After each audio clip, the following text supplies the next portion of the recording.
একাত্তরের বিরুদ্ধে সরাসরি না হলেও ইনিয়ে বিনিয়ে ঘুরিয়ে পিছিয়ে এই মাহফুজ আলম একাত্তরকে ছোট করার চেষ্টা করেছেন। কিন্তু যখন তিনি দেখেছেন যে একাত্তরকে ছোট করলে বাংলাদেশের রাজনীতির সুযোগ নেই, তখনই তিনি ভোল পাল্টেছেন।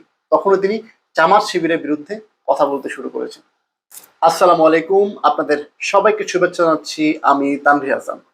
প্রিয় দর্শক, জুলাই আন্দোলনের মাস্টার মাইন্ড হিসেবে পরিচিত অন্তর্বর্তীকালীন সরকারের সাবেক উপদেষ্টা ডক্টর ইউনূসের সাবেক বিশেষ সহকারী মাহফুজ আলম, তিনি অভিযোগ করেছেন জামাত শিবিরের আদর্শের বিরোধিতা করার কারণে তিনি সরকারে থেকে সঠিকভাবে কাজ করতে পারেননি। দর্শক, আপনারা হয়তো জানেন এই মাহফুজ আলম তিনি ঢাকা বিশ্ববিদ্যালয়ের সাবেক শিক্ষার্থী। তার বিরুদ্ধে অভিযোগ রয়েছে তিনি ছাত্র জীবনে শিবিরের রাজনীতির সঙ্গে জড়িত ছিলেন।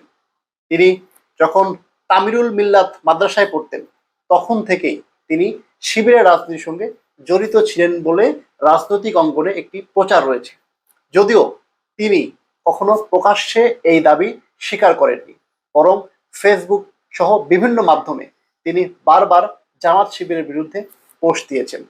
এবার তিনি অভিযোগ করলেন যে জামাতের জন্য তিনি সরকারে থেকে সঠিকভাবে কাজ করতে পারেননি। দর্শক, আপনারা জানেন যে গত ৩-৪ দিন আগে জামাত ইসলামীর আমির তিনি অভিযোগ করেছিলেন অন্তর্বর্তীকালীন সরকার তাদের সঙ্গে ইনসাফ করেননি। এদিকে মাহফুজ আলম অন্তর্বর্তী সরকারের সাবেক উপদেষ্টা, তার অভিযোগ জামাতের জন্য তারা সরকারের থেকে কাজ করতে পারেনি। অর্থাৎ সরকারের ভিতরে জামাতের একটি প্রভাব ছিল, সেটি মাহফুজ আলম আবারও প্রকাশ্য আনলেন। মাহফুজ আলম তার ফেসবুকে দেওয়া এক পোস্টে দাবি করেছেন জামাত শিবিরের আদর্শিক বিরোধিতা করার কারণে সরকারের দায়িত্ব পালনকালে কোণঠাসা করা হয়েছিল।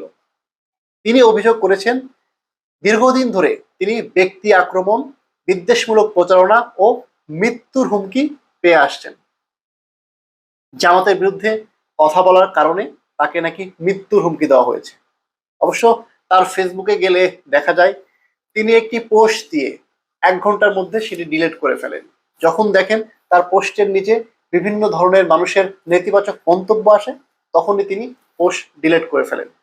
এই মাহফুজ আলম, যিনি বিভিন্ন সময় সামাজিক যোগাযোগ মাধ্যমে বিতর্কিত পোস্ট দিয়েছেন, তিনি কখনো পশ্চিমবঙ্গ, বাংলাদেশ, ভারতের বিভিন্ন ভূখণ্ড মিলিয়ে একটি মানচিত্র প্রকাশ করে দেন ফেসবুকে। পরবর্তীতে ঘণ্টাখানিক পরে সেই মানচিত্র সরিয়ে নেন। তিনি একবার ৭১কে ছোট করে ৪৭কে প্রাধান্য দিয়ে ৪৭কে বড় করে পোস্ট দেন, আবার কিছুক্ষণ পরে সেই পোস্ট সরিয়ে দেন। এখন তিনি জামাত শিবিরের বিপক্ষে পোস্ট দিয়েছেন। তিনি বলছেন যে জামাত নাকি তাকে কাজ করতে দেয়নি।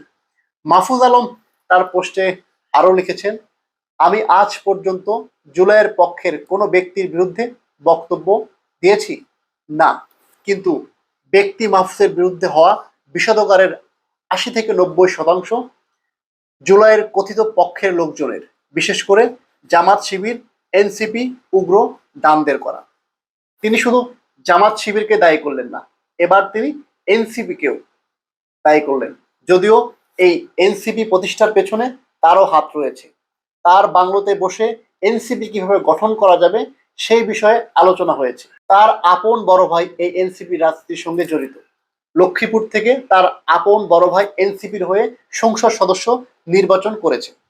তার ভাষ্য অনুযায়ী আদর্শিক জায়গা থেকে জাসি উগ্র ডানের রাজনৈতিক আদর্শের বিরুদ্ধে বক্তব্য দিয়েছি। হ্যাঁ, কিন্তু জুলাইয়ের পক্ষের শক্তি কিন্তু শুধু জামাত নয়। অর্থাৎ তিনি বলছেন যে জুলাইয়ের পক্ষের শক্তি কিন্তু শুধু জামাত নয়, তারাও জুলাইয়ের পক্ষের শক্তি। আরো অনেকেই মিলে জুলাই আন্দোলন করেছেন, কিন্তু এই জামাত তার বিরুদ্ধে বিষোদ্গার করছে। মাহফুজ আরো বলেছেন, ৭১কে অস্বীকার বা অবমাননা, জামাত শিবিরের রাজনীতি নিয়ে যদি জামাতকে প্রশ্ন করা অপরাধ হয়, সেই অপরাধে জুলাইয়ের কথিত পক্ষের লিবারেল, বাম, সেকুলারদের বিরুদ্ধে প্রশ্ন তোলা ব্যক্তি ও প্রতিষ্ঠানও দায়ী হতে বাধ্য। অর্থাৎ জামাত যে ৭১-এর বিরুদ্ধে ছিল সেটি তিনি এখানে উল্লেখ করেছেন। কিন্তু যখন জুলাই আন্দোলন হলো, ৫ই আগস্ট শেখ হাসিনার পতন হলো, তারপরে কিন্তু আমরা একাধিকবার পোস্ট দিতে দেখেছি এই মাহফুজ আলমকে।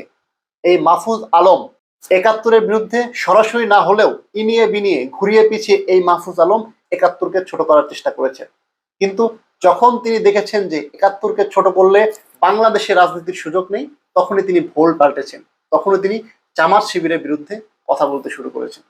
দর্শক, আপনাদের কি মনে হয়, মাহফুজ আলম কি সত্যি সত্যি জামাত শিবির বিরোধী, নাকি তিনি রাজনৈতিকভাবে সুবিধা পাওয়ার জন্য জামাত শিবিরের বিরুদ্ধে কথা বলছেন? আপনাদের কি মনে হয়? আপনাদের গুরুত্বপূর্ণ মতামত আমাদের কমেন্ট সেকশনে জানান। ধন্যবাদ।